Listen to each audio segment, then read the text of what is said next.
Boa tarde a todos e a todas. É um imenso prazer hoje à tarde, terça-feira, 17 horas, né, reunir através da live, que é um dos programas do programa de pós-graduação em o Estudo de Fronteira da Universidade Federal do Amapá, que é um projeto de extensão, que é Conhecimento e Fronteiras. Dizer que é uma satisfação hoje receber Osmundo Pinheiro, que é professor, doutor em Ciências Sociais e Antropologia na Universidade de Unicamp, que atualmente é professor associado 2 da Universidade Federal do Recôncavo da Bahia, professor permanente do programa de pós-graduação em Ciências Sociais, né, da Universidade também do Recôncavo da Bahia, e também do programa de pós-graduação em Estudos Étnicos e Africanos da Universidade Federal da Bahia, né?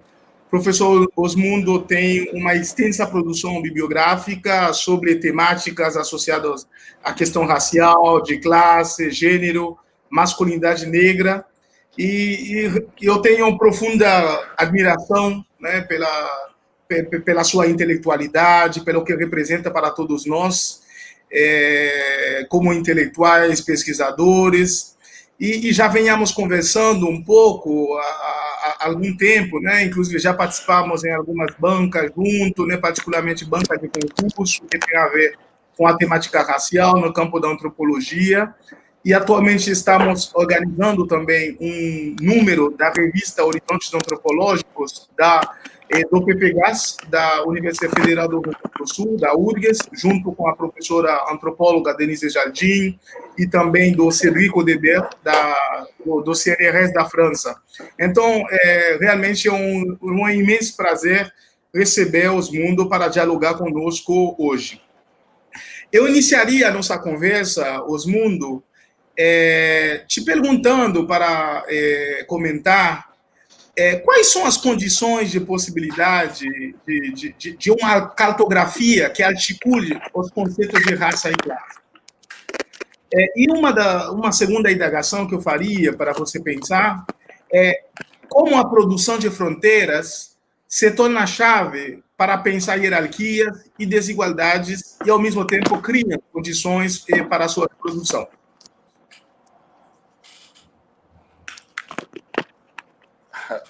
Bom, boa tarde a todos. Boa tarde ao professor Anderson. É uma alegria estar aqui. Eu sei, desculpas, eu estava aqui meio que atrapalhado porque o cabo do meu celular soltou, mas eu espero que não descarregue e vou tentar monitorar aqui a bateria. Se eu, por acaso, porventura, desaparecer alguns segundos, é porque estou tentando aqui me reconectar à energia que tem nos ligado, não? Que tem nos conectado, que tem permitido que mantenhamos os canais de comunicação, de diálogos abertos, não? Então, a internet não pode cair e a bateria do celular não pode acabar nesse momento, não. Então, peço desculpas se alguma dessas recorrências aqui interromper a minha apresentação. É uma honra poder participar dessa série de conversas, de diálogos que o professor Henderson tem, assim como o programa do qual ele faz parte, tem promovido. Para mim, uma oportunidade de retomar alguns temas talvez de uma ótica algo nova, a partir da provocação ou das provocações que fez o professor Henderson. Então, fico feliz de poder compartilhar com vocês um pouco dessas minhas reflexões, não? Eu vou, como eu comentei um pouco com o professor, enfim, eu vou fazer mais ou menos uma apresentação baseada em dois momentos, ou digamos assim, duas fontes. Primeiro, eu vou fazer uma apresentação um pouco mais conceitual, ainda que muito resumida, não? Porque certamente o debate é amplo e o tempo não é amplo, sobre articulação, sobre uma cartografia possível, do modo como me provocou o professor, não? Uma cartografia possível para articulação, para as conexões empiricamente observáveis e também representadas entre raça e classe, não? De outra forma, o modo como a produção de fronteiras sociais, de limites sociológicos, de posições socialmente e simbolicamente reconhecidas tornam objetivas, não? O que vale dizer nesse sentido, exteriores aos agentes, como que naturalizadas, não? Hierarquias e desigualdades, assim como criam condições para sua reprodução. No segundo momento, caso haja tempo, espero que sim, não, mas enfim, caso haja tempo, tentarei fazer 2 pequenos exemplos, não, discutindo 2 casos, 2 situações empíricas para essa produção e sustentação de margens e fronteiras e lugares sociais, não? Ambos os exemplos se referem à minha própria experiência de trabalho e estão radicados nos anos 90 do século passado. Agora, pouco depois que eu estava preparando um pouco a apresentação, que me dei conta disso, não é exatamente não é intencional essa temporalidade, não, mas o que passa, o que ocorre é que, nesse momento, nos anos 90, eu estava mais ocupado, interessado nessas correlações entre categorias sociais desiguais, digamos assim, não, e a produção de territórios e espaços, como eu espero que eu possa apresentar um pouco no final, não? Então, esses 2 exemplos se referem primeiro ao que eu vou chamar aqui, mais ou menos provisoriamente, de territorialização móvel das identidades no Centro Histórico de Salvador, o conhecido Pelourinho, não? E num segundo momento, um segundo exemplo empírico, tem a ver com o que eu também estou chamando aqui, algo provisoriamente, da objetivação reflexiva do desejo homossexual racializado. 2 cenários, digamos assim, bastante diferentes, não? 2 matérias, digamos assim, sociológicas muito distintas, mas que eu creio que nos permitem verificar como categorias sociais, digamos, produzem posições ou uma topografia da desigualdade vivida na experiência, não? Queria iniciar, então, a primeira parte, como eu disse, está baseada num trabalho inédito que eu estou concluindo agora, lendo brevemente aqui o trecho inicial desse ensaio, que tem uma dimensão um pouco mais etnográfica, não? Para introduzir a problemática que gostaríamos de desenvolver aqui, não? Então, eu estou agora citando a mim mesmo, não? Falando muito pessoalmente, vivo em um bairro no centro da cidade de Salvador, no qual a ordem objetivada encontra coincidência com a topografia urbana, que é também uma geografia das raças e das classes. Na rua principal do bairro, que fica no cume de uma colina, estão pontos comerciais e instituições, uma lanchonete, uma copiadora, uma escola pública, um sindicato, etc. Também aqui encontramos os prédios de muitos andares, pequenas varandas, playgrounds e jardins, que conferem à paisagem a imagem idealizada da vida de classe média. Mas, ora, a poucos metros da rua principal se estendem paralelamente outras ruas, mas residenciais e tranquilas, e ainda atrás dessas, escondidas e penduradas na encosta que marca o fim da colina e do bairro, encontramos as casas de uma vila, comunidade popular, com as típicas habitações autoconstruídas e a respectiva paisagem, entre aspas, subnormal, que é uma categoria do IBGE, inclusive, não? Subnormal. Familiar em qualquer grande cidade brasileira, na medida em que nos afastamos dos prédios de revestimento azul e branco da rua principal em direção às ruas tortuosas da vila que se esconde por detrás de tudo, é fácil notar como a cor da pele dos moradores escurece. Os moradores de pele mais escura da parte de trás do bairro muitas vezes trabalham na iluminada e febrilmente movimentada rua principal.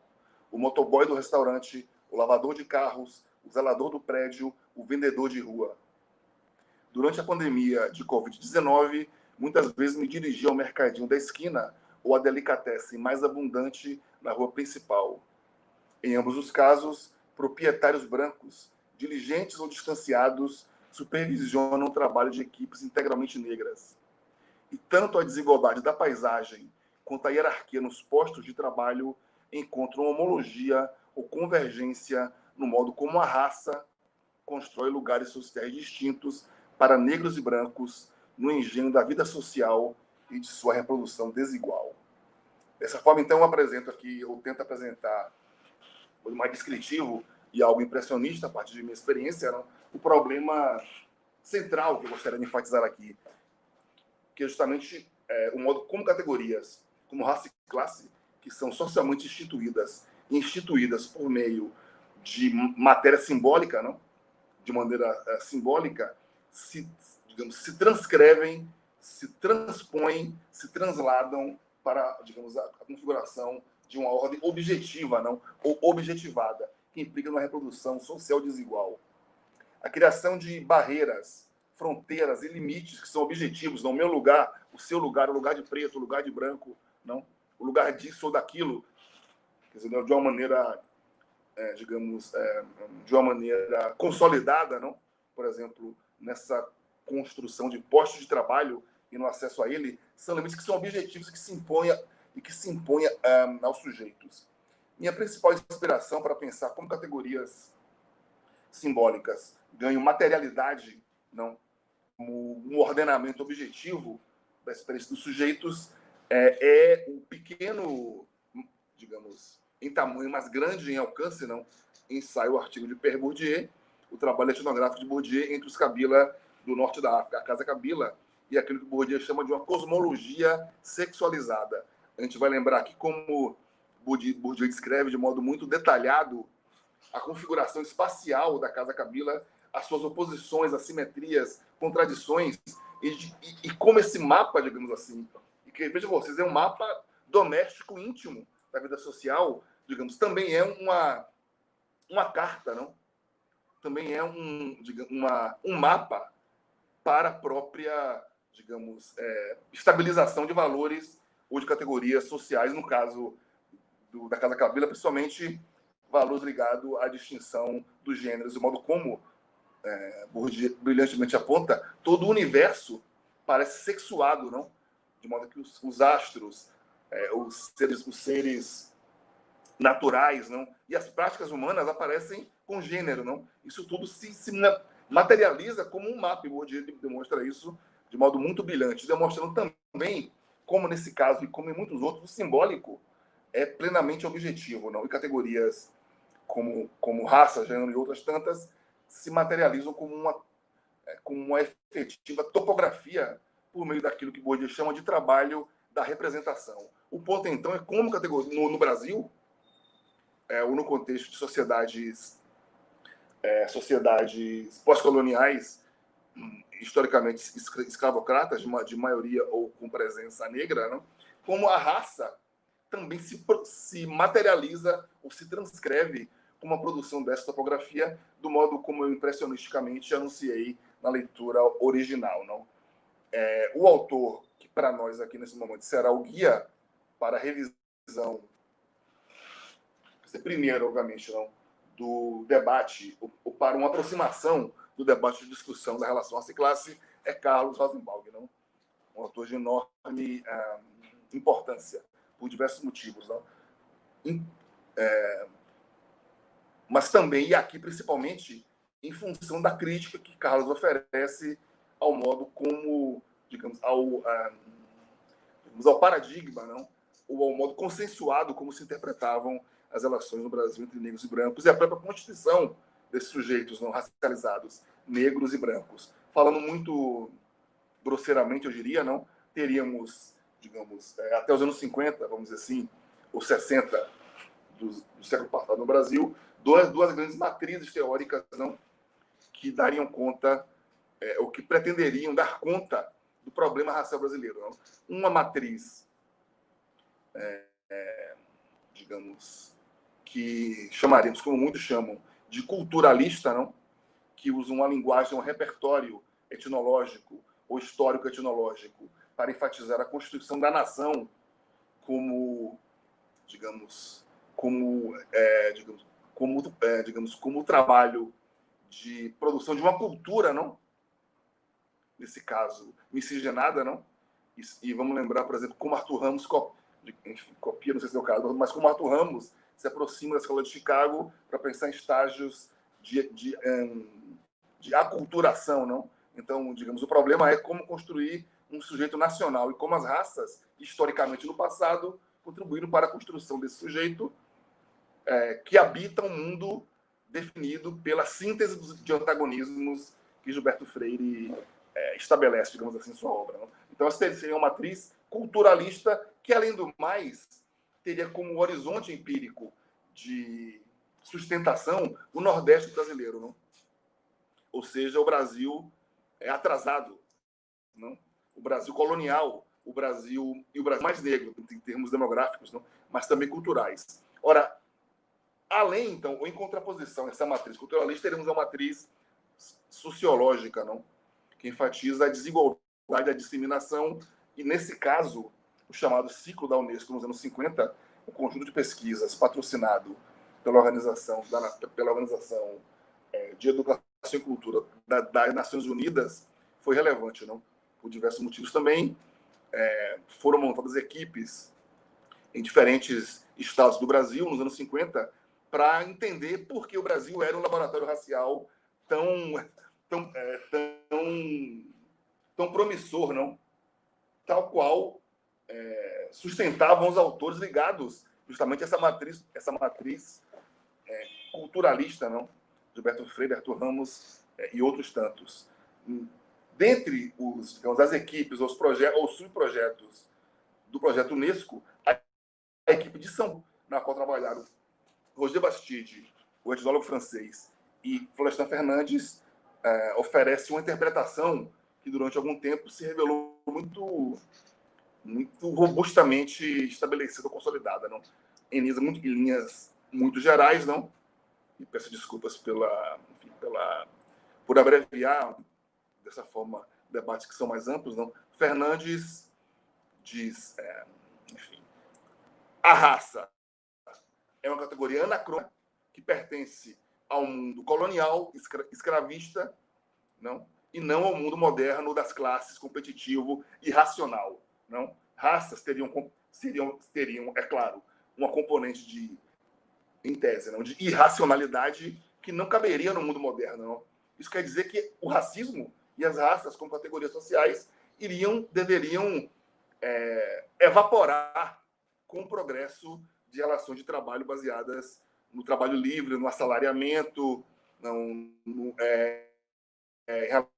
relações de trabalho contratuais, digamos assim, não? Ou de modo análogo, por exemplo, no Rio de Janeiro, Luiz Aguiar de Costa Pinto insiste ou antevê uma transformação, não? Do negro ou do escravo para o trabalhador ou proletário, não? Porque também o negro ou a categoria ou raças como categorias teriam uma dimensão particularizante, não? Que não corresponderia às prerrogativas modernas, não? De universalização. O único sujeito com escopo universal seria o proletário ou o trabalhador, não? Ora, Rosenbaum, em Discriminação e Desigualdades Sociais, critica de modo cabal e definitivo essas abordagens, não? Ele demonstra, não há insustentabilidade entre o capitalismo, a modernidade e o racismo. Na verdade, Rosenbaum tornou claro como a perpetuação do racismo e a exclusão do negro nas esferas da vida social relacionavam-se aos interesses dos brancos na manutenção de seus privilégios, no compromisso de agentes sociais e instituições com a reprodução racialmente desigual da sociedade. Desse ponto de vista, há interesses muito concretos e a manutenção de privilégios explicam por que raças e o racismo persistem, não? Como Carlos então diz, nesse caso o efeito de atos discriminatórios não coordenados seria mais do que suficiente para garantir que o negro permaneça em seu lugar, não?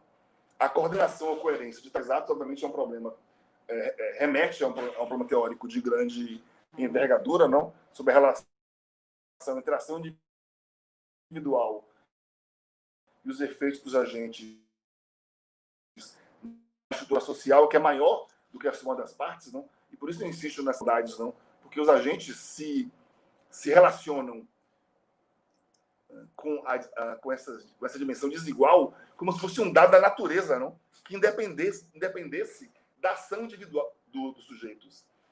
E, de alguma forma, independe, não? Porque não é meramente a ação dos indivíduos que produz as estruturas, não? Ou não é meramente a ação não mediada dos indivíduos, não? Como ouvimos muitas vezes, não? Pessoas mais velhas, em uns contextos, não, o mundo é assim mesmo, não? O preconceito sempre existe e sempre vai existir, como se fosse como se fosse a chuva que cai lá fora, não? E não o efeito desses tais atos, deixa eu ver de novo, modo como atos discriminatórios não coordenados. Há uma coordenação desses atos que se refere à própria ordem social estruturada, se referiria, não? E objetiva. Outro ponto sobre quer dizer, o centro do debate que Carlos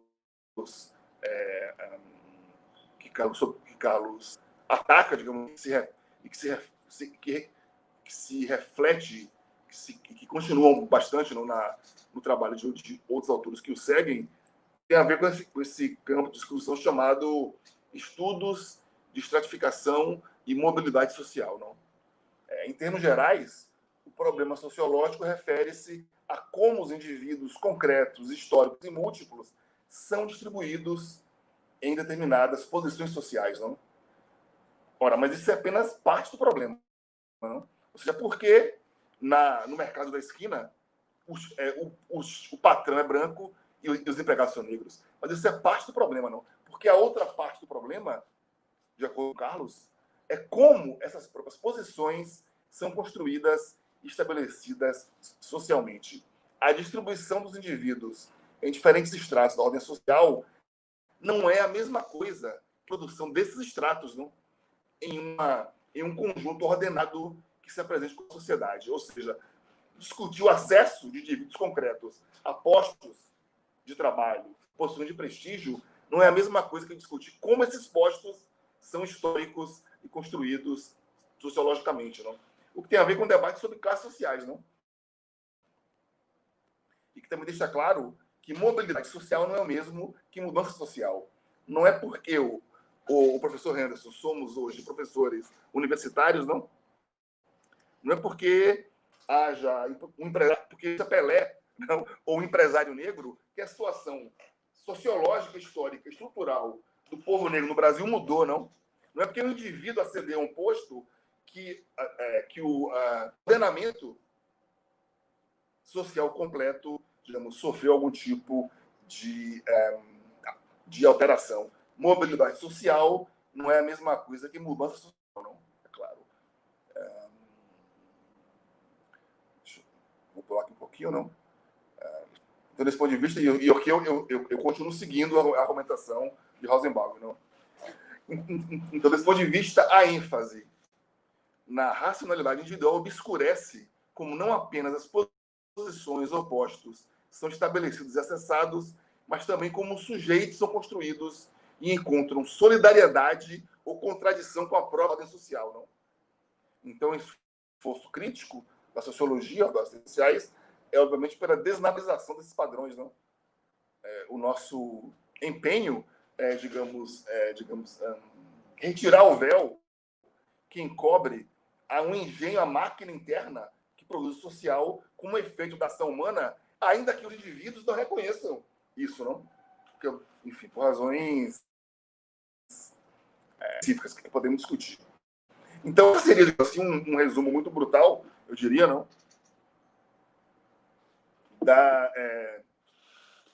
De uma entrada que eu faria na discussão sobre raça e classe, não? Enfatizando a dimensão estrutural do racismo, não? E não meramente o racismo como um obstáculo individual para o acesso de indivíduos a posições. E também, seguindo Carlos, para oferecer crítica à ideia de que classes sociais são meramente faixas de renda, não?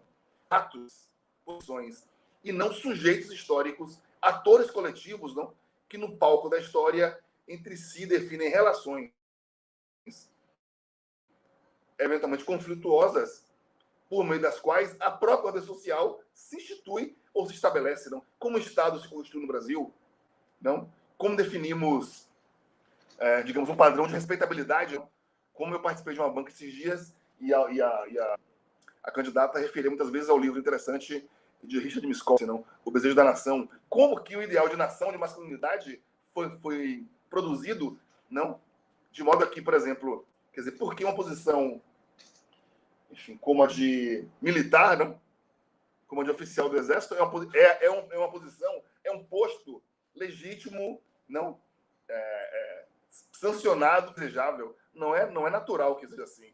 É assim em função de processos históricos, eventualmente ou usualmente configurados como conflito social, como Richard e outros tantos autores têm demonstrado. Então, essa seria um pouco uma aproximação um pouco conceitual, e eu pergunto ao professor se há tempo para prosseguir com os exemplos etnográficos ou não. Se eu tenho mais tempo... Claro, pode ficar à vontade. Fica à vontade. Temos tempo ainda. Tá bem. Tá bem. Ou então, primeiro eu vou falar sobre o Pelourinho. Essa reflexão tem a ver com o meu trabalho, com a minha dissertação de mestrado. Não? Dissertação de mestrado, o que eu tentei fazer foi considerar, digamos, as tensões, digamos assim, não? E o modo como essas tensões produzem efeitos sociológicos e culturais entre um modo de instituição do Centro Histórico de Salvador, do Pelourinho, que nos anos 90 foi objeto de uma grande intervenção urbanística, não? Chamada época de requalificação, e que converteu essa mancha territorial urbana em um ponto focal, digamos assim, do turismo global, do comércio, e mais do que isso, não? Que converteu essa mancha territorial em uma paisagem que materializa valores, interpretações sobre a cultura baiana, brasileira, sobre o passado colonial português no Brasil, sobre o barroco, e também sobre a cultura negra. Não? Porque, e esse é um aspecto relevante, o Pelourinho Salvador é um lugar físico, não? Material concreto, que ao longo do tempo foi revestido de diferentes significados. Não? Esses distintos significados ou sentidos do lugar convergem, dialogam ou se confrontam. Não? Do ponto de vista do Estado e do mercado, o Pelourinho, nos anos 90, tornou-se uma grande vitrine. Não? Uma amiga brincava na época que o Pelourinho seria a nossa Afro Disney, não? Uma paisagem codificada para a qual a experiência do turista ou do visitante implicaria no roteiro ideológico, não? E eu vou dar só um exemplo de como isso, digamos, é concreto. Com a reforma foram abertas algumas praças internas, não? Que existiam como ruínas. A essas praças foi dado o nome de personagens do romancista baiano Jorge Amado, não? Teresa Batista, como é que é mais? Agora eu vou me esquecer, não? Teresa Batista, enfim, me fugiu a memória agora, mas enfim, são 4 praças com nomes de diferentes personagens de Jorge Amado, não? Que é um autor que sintetiza diário da cultura popular baiana negra como uma cultura mestiça, sensual, não? Mais uma vez, uma conjugação em Amado, como em tantos lugares, uma conjugação tão explícita entre racialização e sexualização, Dona Flor, etc. Não? Esse cenário mitificado ganhou então, teria ganhado concretude e, como é que eu diria, e grandiosidade, digamos assim, não, na paisagem. Ora, o que ocorre, entretanto, é que dentro dessa estrutura do Estado e do mercado, dentro dessa paisagem de poder, não, que é o conceito que não utilizava, da autora chamada Sharon Zukin, outras formas de relação com o território se estabelecem. Não? Então, existem também, nos interstícios dessa grande narrativa espacial, contra-narrativas que representam um dissenso. Eu, então, na ocasião, trabalhei com três entidades, vamos dizer assim, ou 3 entes que eu chamei de eventos territórios, não? Para ressaltar essa dimensão transitória, não? E fugir da rigidez dos esquemas tradicionais da antropologia que equacionam um povo, uma cultura e um lugar, não? Porque no caso do Pelourinho, os lugares eles eram investidos e desinvestidos, mobilizados e desmobilizados. Isso era feito de acordo a esses vetores de desigualdade que são a raça e classe. Então, 3 eventos territórios foram, na minha dissertação, considerados. Não? Primeiro, um evento de público de classe média, promovido por um curso universitário num espaço fechado, que cobrava ingresso e que tinha um dress code. Por exemplo, a cada dia havia um tema na festa. Então, um dia seria Disney, outro dia seria a floresta, outro dia seria assim, e as pessoas iam à fantasia, não? Pagavam ingresso, havia uma estrutura montada, não? A 50 metros desse lugar, ocorria no mesmo dia digamos, uma reunião espontânea, mais ou menos, não, em torno do chamado pagode baiano. Havia uma banda com 3 músicos, 3 rapazes e um público que não diferia muito do ponto de vista da origem social dos músicos, não. E nesse lugar havia pagode, não havia ingresso, não havia nada que limitasse espaço, havia uma porosidade, um trânsito constante. No bar cultural havia uma presença majoritária branca, não?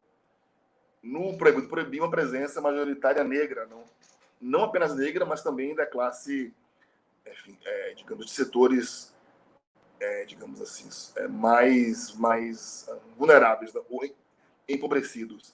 O que quer dizer com isso? Empregadas domésticas, camelôs, trabalhadores braçais, não? Enquanto no outro espaço havia uma presença de estudantes e artistas. No bar cultural, o evento branco, havia um apelo à globalidade, não? Então, nas festas, se ouvia não pagode, o samba, o axé, não. Se ouvia rock internacional, U2, na época, não? As bandas de rock da época. Então, nesse caso, o espaço era uma plataforma de conexão global, não? Com o que se imaginava ser um estilo de vida alternativo, moderno e cosmopolita, não? Que se contrapunha ao Proibido Proibir, o pagode, que estaria enraizado na tradição do batuque no afro-brasileiro. Mas há um terceiro espaço que foge também, que escapava essa oposição, não? Equidade global, de classe média, negritude popular, pobre, não? Porque havia também um bar muito interessante chamado Bar do Reggae, não? Os mais velhos que vai em Salvador vão se lembrar da primeira localização do Bar do Reggae, não? Numa esquina. O Bar do Reggae era um espaço também popular, também poroso, se refere aos seus limites, mas diferentemente do pagode, do Proibido Proibir, tinha uma pretensão também de globalidade, não? Porque se escutava reggae, a música da diáspora global, não? A trilha sonora da diáspora terceiro mundista global, afirmativa, etc. Não? Então vejo que esses três lugares, não, ou territórios, tinham configurações objetivas, códigos muito distintos, apelavam de distintos para conexões, mas isso não se fazia, digamos assim, ao arrepio ou desconsiderando variáveis relevantes para outros contextos, como são as variáveis raciais de classe, não? Porque a raça e classe oferecia oportunidade para que os lugares se estabelecessem dessa ou daquela forma. Muito rapidinho, então, o segundo exemplo, muito diferente também, que tem a ver com a minha experiência de trabalho em uma organização não governamental em Salvador, nos anos 90 também, no qual tínhamos um projeto de prevenção para HIV/AIDS. Não? E daí ali nós trabalhávamos com equipe fazendo intervenções em espaços de sociabilidade ou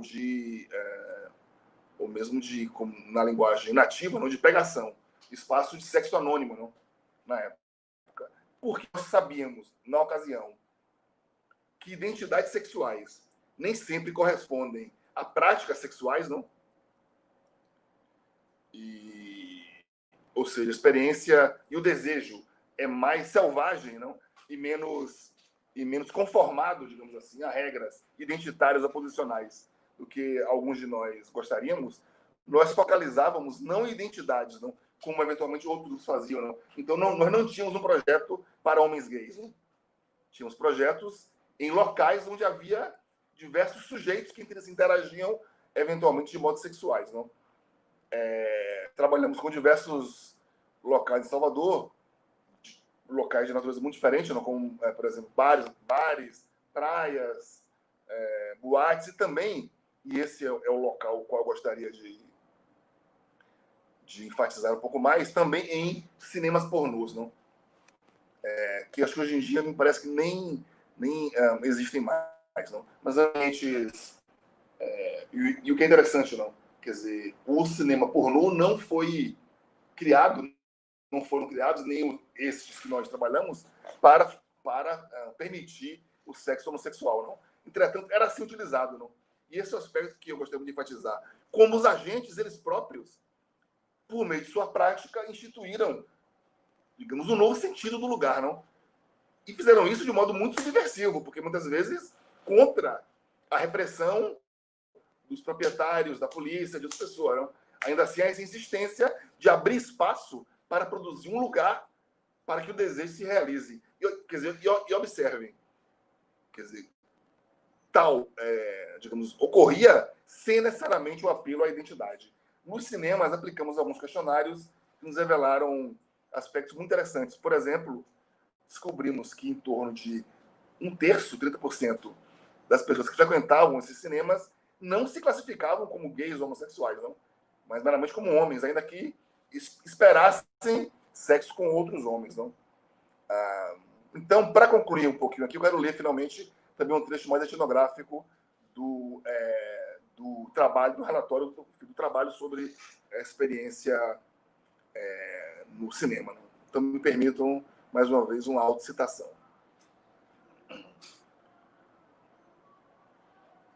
Para demonstrar então esse caráter instituinte das práticas, não? Instituinte e reflexivo das práticas. Vejamos, um homem à procura de sexo no Cine Tupi, diríamos, considera as alternativas disponíveis: encostar-se na parede do fundo do cinema, sacar seu órgão sexual e masturbar-se incessantemente, até que alguém se aproxime. Ou dirigir-se ao banheiro e simular por alguns minutos que urina, ou simplesmente entrar em uma das 3 cabines e aguardar que alguém o acompanhe. Ou ainda, sentar nas poltronas do cinema ao lado de algum possível parceiro. O repertório de ações voltadas para a realização do sexo e do tipo de prática sexual desejada, sexo oral ativo ou passivo, sexo anal em uma das 2 modalidades, ou mera masturbação ou voyeurismo, é limitado e previamente definido. Alguma margem de inovação é possível, mas sempre dentro dos limites definidos pelo Código em vigor. As chances dos agentes realizarem suas intenções dependem da destreza e habilidade em manipular os códigos, tão onipresentes como o odor de esperma. Os códigos, padrões ou contexto integral é função da interação social perpetrada por agentes individuais concretos, mas ao mesmo tempo os preexiste. Eles os encontram como uma realidade objetiva exterior e mesmo impositiva, ainda que definida exatamente pela ação dos agentes, não? Então, um sujeito que chegasse pela primeira vez nesse ambiente teria que aprender, não? Se quisesse ter êxito em seu objetivo, teria que aprender, teria que conhecer os códigos locais, não? Mas esses códigos não foram construídos pelo dono do cinema ou por alguma constituição, não, do sexo, mas pela própria ação dos sujeitos que entre si interagem. Essa interação dos sujeitos entre si com o ambiente também parecia mediada por categorias de raça e classe, não? Por exemplo, isso com base nos dados que nós levantamos. Os indivíduos mais escolarizados que nós encontramos tendiam a se classificar como brancos, apresentavam renda média maior e também tendiam a se identificarem como gays.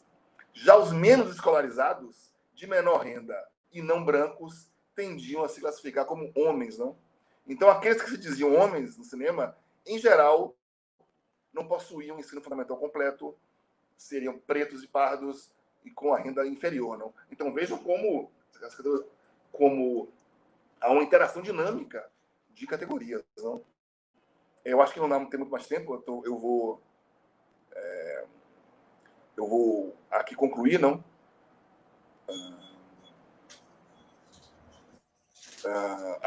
Enfim, agradecendo ao professor Anderson pelo convite, pela paciência, acho que acabei falando demais. Podemos, se houver tempo, voltar a algum tema, algum tópico mais no debate. Apenas enfatizar, quer dizer, como raça e classe são categorias, digamos, de matriz simbólica, mas que ganham dimensão objetiva por meio da ação dos sujeitos, e como se produz uma ordem objetivada, ou diversas ordens, não? Que entre si convergem, divergem, ou encontram antagonismo, não? Como no caso, por exemplo, do pagode no Pelourinho, ou do sexo homossexual no Cine Tupi, que é uma invenção, digamos assim, não? Contra-hegemônica, baseada na ação desses sujeitos. Não? Obrigado. Perfeito, Osmundo. Não sei como te agradecer por essa excelente explanação. Você trouxe um conjunto de reflexões, né, para pensar raça e classe no Brasil. Se mobilizou uma literatura clássica sobre a temática, né, de alguma forma destaca, ou melhor dizer, articula a raça, a classe como dimensões, eu diria, constitutivas, né? Ou seja, pensar classe, não há como pensar classe sem pensar categoria de raça, ou vice-versa, né? Particularmente na década 40, 50, 60, e boa parte desses intelectuais, né, tanto os clássicos, posteriormente também, eles foram fundamentais também, inclusive para a própria sociologia da USP, né? E você estava falando, tanto no Eisenberg, e entre outros, né, o próprio Florestan Fernandes, eu fiquei pensando também, entre outros, né, o próprio Vale Silva, o Donald Pilson, me parece que Donald Pilson também é um dos proeminentes para pensar essa articulação entre classe e raça no Brasil, né, particularmente na década de 40, e eu pensei no Donald Pilson por vários fatores, né, o fato de ele ter pensado, digamos assim, essas duas categorias também como tem uma relação, eu diria, metonímica e metafórica entre classe e raça, não? Ou seja, é quase impossível falar uma coisa sem a outra, mas, sobretudo, o fato de Donald Pilson também ele ter desenvolvido suas pesquisas também na Bahia, né, como você, e de alguma forma, ele vai procurar articular, ou, sobretudo, sustentar o núcleo de sua argumentação, do que o preconceito de classe era preponderante em relação ao preconceito racial. Claro, evidentemente, muito inspirado na experiência norte-americana, né? Ou seja, quase impondo experiências racializadas e raciais entre os Estados Unidos e no Brasil. E não há dúvida que todas essas questões eles têm sido fundamental, inclusive, para o modo pela qual essas categorias foram articuladas ao longo da história, seja das ciências sociais brasileiras, né, e na sociedade de modo geral, né, o modo pela qual se pensa as desigualdades sociais e raciais no país. Daí, o que eu queria te dizer é, se você puder, o mundo caiu. Então, vamos esperar um pouco.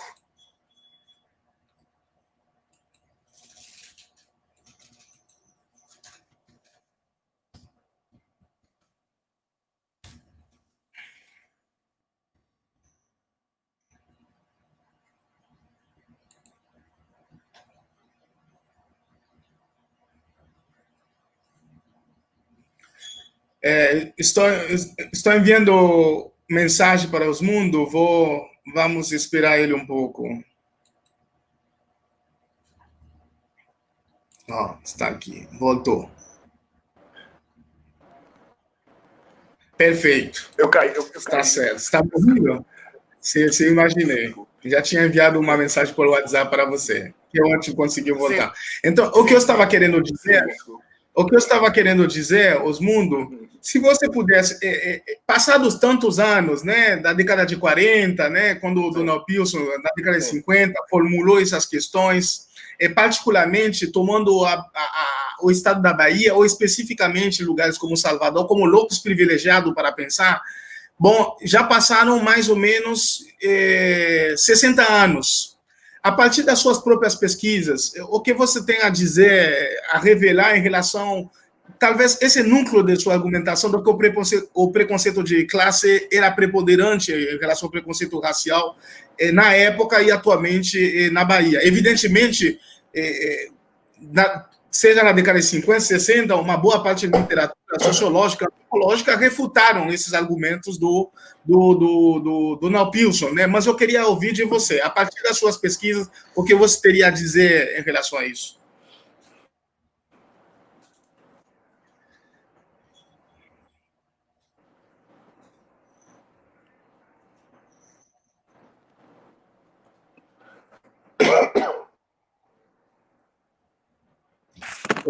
Osmundo, não está ouvindo? Não. Obrigado, muito interessante. Perfeito. Se você puder recomeçar. A questão, Anderson, me permite fazer o que eu não fiz exatamente na apresentação, não, mas acho que vale a pena. Aqui é um pouco referir ao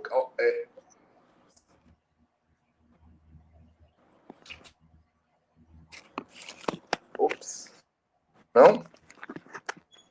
Perfeito, está funcionando, estou ouvindo. Não, agora está no silêncio, no silencioso. Isso, agora. Não? É. Me escuta? Eita. O que aconteceu? Não está ouvindo. Não estou ouvindo, não. Me escuta agora? Agora sim, agora sim.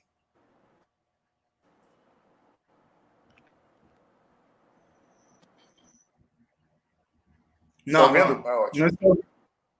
Não. Bom, então me permite.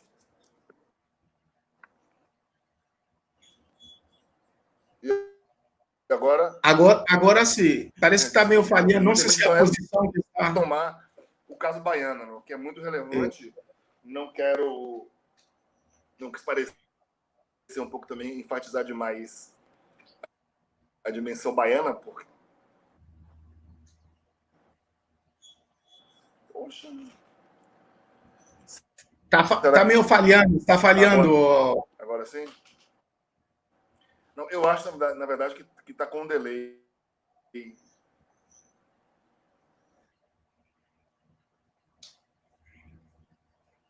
Então vamos esperar mais uns minutinhos, Osmundo retornar, porque parece que está tendo problemas técnicos.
Osmundo está tentando entrar na sala. Vamos aguardar um pouquinho, uns minutinhos, por favor.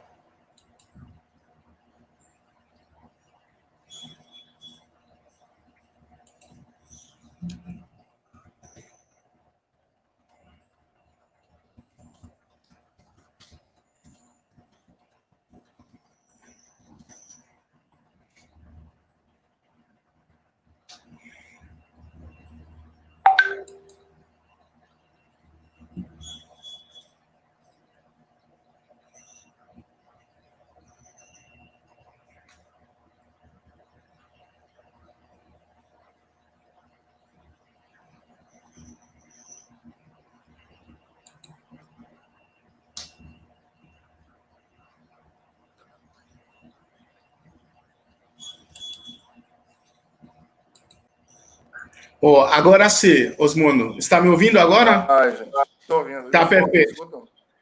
Não, não se preocupe, essas coisas acontecem nessas eras tecnológicas. Agora está ótimo. Bom, então, sobre a Bahia, como eu dizia, me permite retomar o caso baiano, que é muito significativo. Não quis enfatizá-lo por demais para não, enfim, não puxar muito a brasa para minha sardinha, né, como baiano, digamos assim. Mas vejam, a abordagem de Pearson foi muito influente, não? Na verdade, e, digamos, definiu uma interpretação sobre a relação raça-classe que tomou a Bahia como caso paradigmático. Pearson lê e segue, em grande medida, a Gilberto Freire, né? Que também tem grande influência. Mas a relação de Pearson com a leitura de Freire não é suficiente para explicar por que ele viu na Bahia uma sociedade multirracial de classes, não? Como Rosenbaum e, por exemplo, o Antônio Sérgio Guimarães apontam, também uma agenda, uma certa sensibilidade liberal, não? E uma certa tipo de conformação teórica em Pearson. E mais extensamente falando, na própria sociologia americana, fez tanto com que Pearson minimizasse os atos, como, aliás, de modo muito significativo, Tales de Azevedo fez quase 20 anos depois, minimizasse os atos individuais de racismo, não, e enfatizasse a presença de pessoas negras em setores sociais, digamos, privilegiados, não. Então, Pearson dizia, como muitos dirão, ainda hoje, não, no Brasil, na Bahia, não há uma linha de cor, não há uma fronteira não racial clara, porque existe um juiz que é uma pessoa de cor, não, uma categoria muito ambígua, não. Há um médico que é negro, não. Há um senador da República que tem uma origem também não branca, etc. Não? Então, esses casos individuais são tomados como exemplo, como prova de que não havia impedimentos categóricos para que sujeitos de origem negra ou escrava, ao fim e ao cabo, não pudessem aceder a posições sociais privilegiadas, o que não ocorria nos Estados Unidos. Não? Mas aí uma confusão entre, digamos, classe, digamos, status, não? Quer dizer, se eu, como eu tentei apontar no começo, se eu me associo a uma perspectiva que vê classes sociais como sujeitos coletivos, históricos, em mutação e em conflito, e não meramente como estratos, não, como faixas, como lugares aos quais eu posso aceder individualmente, eu preciso reconfigurar a minha avaliação.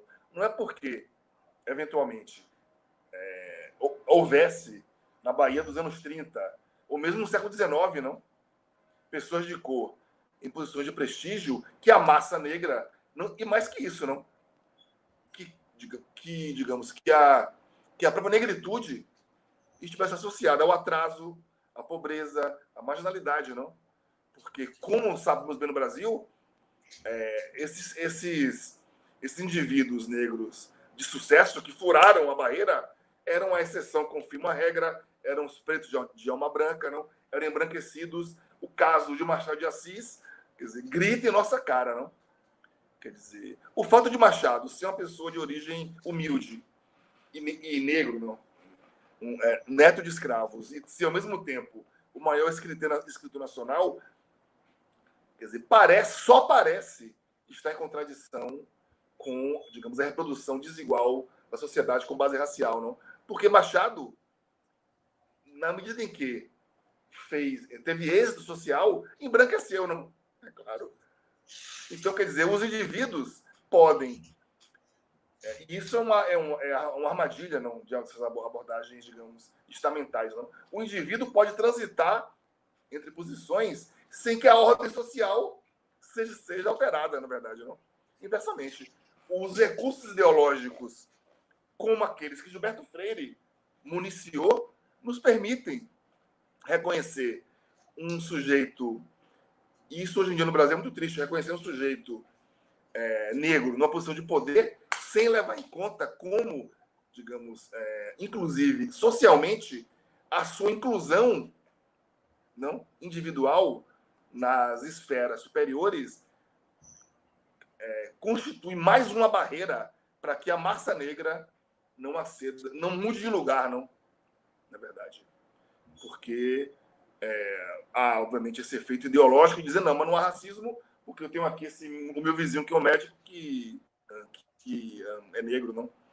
Carlos Azenbalg e muitos outros demoliram essa leitura, inclusive, principalmente, algo que eu não abordei muito, porque não é muito meu campo de trabalho, não, com base em dados estatísticos. Você citou aí o Nelson do Vale Silva, não? Então, Nelson demonstrou como, em termos,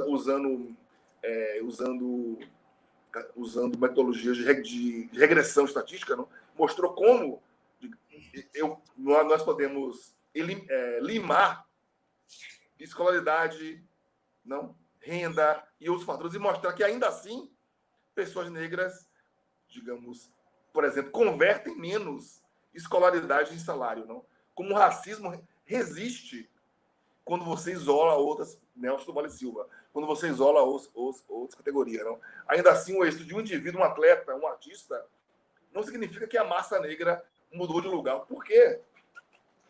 Isso é um aspecto relevante, não? Quer dizer, se a população negra, como o que só ocorreu no Brasil, de modo muito tímido, muito recentemente, não? Se como um grupo social, a população negra, começar a mudar de lugar, não? Desde, por exemplo, o lugar da baixa instrução, não? E alcança uma posição da formação universitária, não? Isso significa mudar a sociedade, não? Como estamos, inclusive, vivendo no Brasil agora, com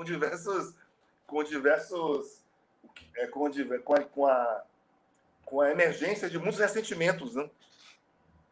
De alguns atores, não, que não encontram mais, digamos, não só o preto a preta subordinado em posições de classes subordinadas, mas também com um tipo de atitude não subjetiva muito mais combativa, não há mais o lugar para, digamos, o preto que sabia o seu lugar, que era a configuração da Bahia tradicional dos anos 30.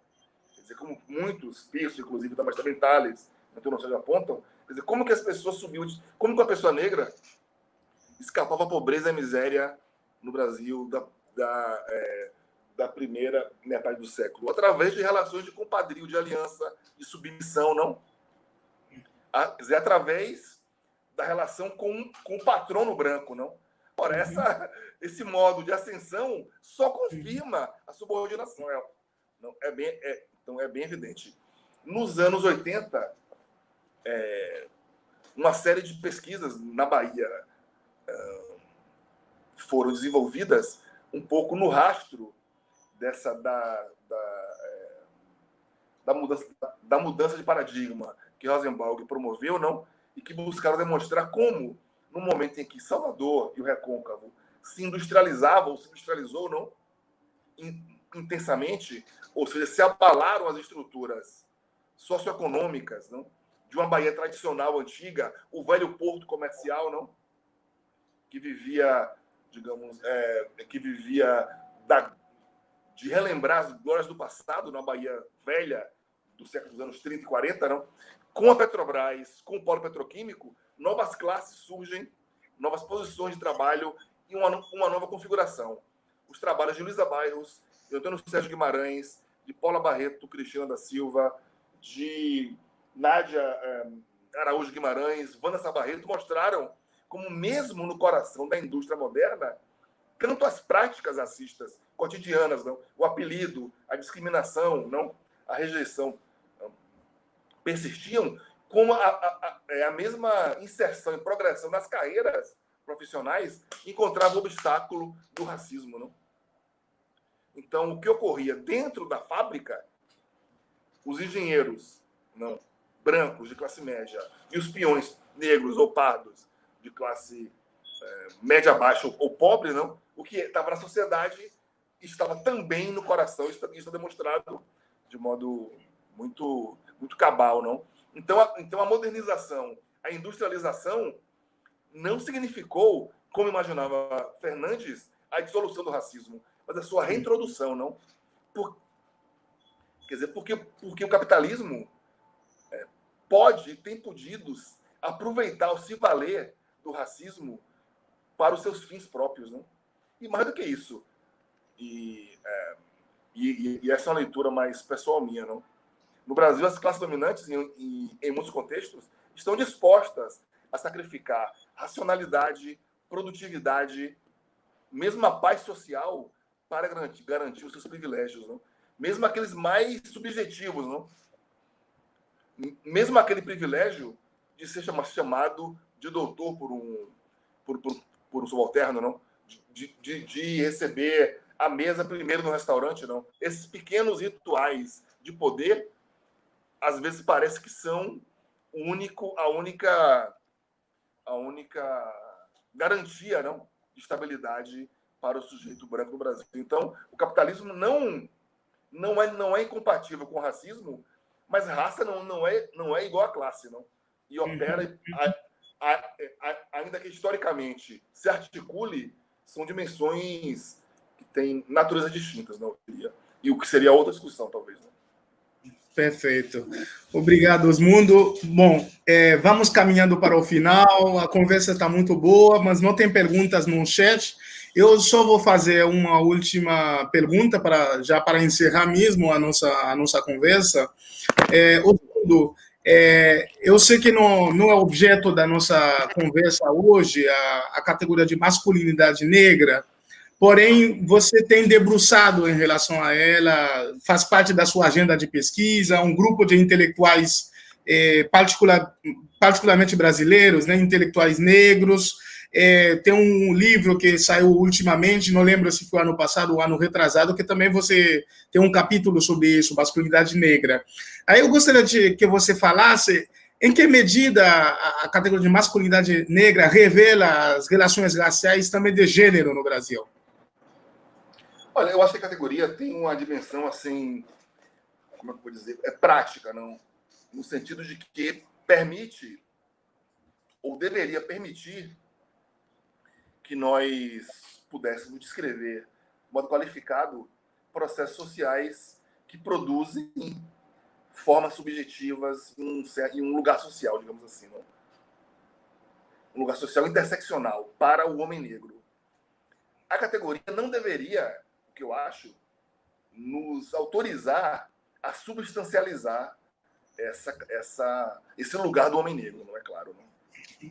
Quer dizer, a posição que a masculinidade negra ocupa no cenário, falando, digamos assim, do ponto de vista de uma política das representações, no cenário cultural brasileiro ou da diáspora, é fruto de uma grade, de uma matriz, ou de algumas matrizes que interseccionam, não?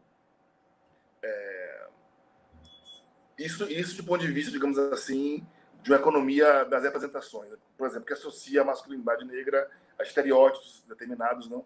Ligados à sexualidade, à violência, à criminalidade, não? Mas isso, obviamente, quer dizer, é uma abordagem, digamos, exterior, não? Próxima a uma lógica classificatória no campo das representações. Mas também do ponto de vista que talvez me interesse mais, que é aquele das práticas sociais, a masculinidade se institui também por modos subjetivos, não? E nesse sentido performados.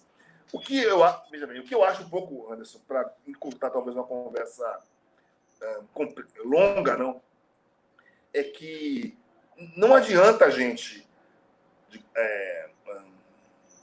encampar um debate sobre o homem negro que traga mais reificação para o debate, não? Ou que seja algum tipo de justificativa, digamos, a posteriori para uma consciência de si ligada, por exemplo, à respeitabilidade, não? Por que digo isso? Porque às vezes vemos por aí algumas abordagens, por exemplo, que me parecem muito normativas, não? Com relação ou seja, o esforço é fazer convergir digamos, uma multiplicidade possível de posições de sujeito masculinas com o ideal de respeitabilidade ligado, inclusive, a valores morais burgueses, patriarcais, não, e heterossexistas. Isso me preocupa bastante. Eu vou repetir, o interesse do debate não sei se essa é a palavra melhor, não, talvez não seja, mas é demonstrar, digamos, a dimensão construída, não, da masculinidade, e não reificar aquilo que temos na nossa cabeça como valores, não, do que é ser um homem de verdade, por exemplo, não. O que é ser um homem de verdade depende de uma confrontação que se define na história, não.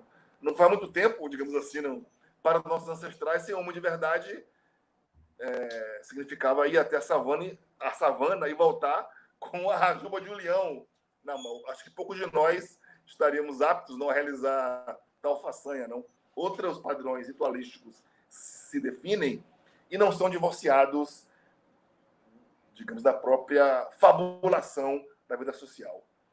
Então, eu acho que, nesse caso, como em muitos outros, é preciso atenção etnográfica, não, para reconhecer a multiplicidade de formas de produção reflexiva de identidades e subjetividades. Essa produção se contrapõe ao que eu falei anteriormente, como essa estrutura representacional e estereotípica, não? Estereótipos e práticas que convergem de modos muitas vezes tensos, não? Na minha abordagem, reconhecer isso também é afastar qualquer tipo de normatividade com relação à masculinidade, não? Perfeito. Então, como eu falei, a conversa está muito boa, infelizmente já estamos chegando, já passamos um pouco do horário, mas realmente não tenho palavras para te agradecer, Osmundo, em nome dos colegas, das colegas do corpo docente, eu vejo que estão aí conectados, eu te agradeço imensamente essa reflexão potente que você trouxe, só tem a brilhantar as nossas discussões acerca desse projeto Conhecimento e Life, né? A partir de outros patamares, eu diria, analíticos, de outros eventos etnográficos e críticos também que você trouxe, a partir do contexto da Bahia. Sem dúvida, para mim também é um luxo, um privilégio poder conversar com você, como eu disse no início, já a gente tem estabelecido alguns diálogos já há algum tempo, e eu fiquei muito feliz também, além de todas as pessoas que estão aqui presentes, né, nos assistindo, a própria Denise Jardim também, que é amiga, parceira nossa. Eu falei no início que tanto Osmundo, Denise, eu e o Cedric estamos organizando um número da revista Horizontes Antropológicos, né? Ou seja, uma espécie de dossiê, mas no caso do Horizontes é um número especial sobre negritude e relações raciais, né? Bom, quem quiser pode acessar o site da revista, que está vinculado ao PPGAS da URGS, e a partir do mês de março já vão estar recebendo já os artigos, né, para compor esse número. Porém, como sabemos, para produzir o texto, não necessariamente tem que esperar lá quando abre a chamada, né? Então, é melhor ir trabalhando um pouco no texto e assim por diante. Então, eu deixo aqui o convite, né, para que quem se interessa no debate sobre negritude, relações raciais e assim por diante, epistemologias negras, né, possam enviar as suas contribuições. Então, mais uma vez, Osmundo, muitíssimo obrigado. Dizer mais uma vez que tenho uma profunda admiração por você, intelectual, e é um luxo para mim, um privilégio conversar com você. Eu que agradeço, professor Anderson, querido amigo, colega, agradeço a todos e a todas que nos acompanharam. Foi um prazer participar dessa conversação, desse diálogo aqui com vocês. Obrigado. Um grande abraço. Tchau, tchau. Agradeço a todos e todas.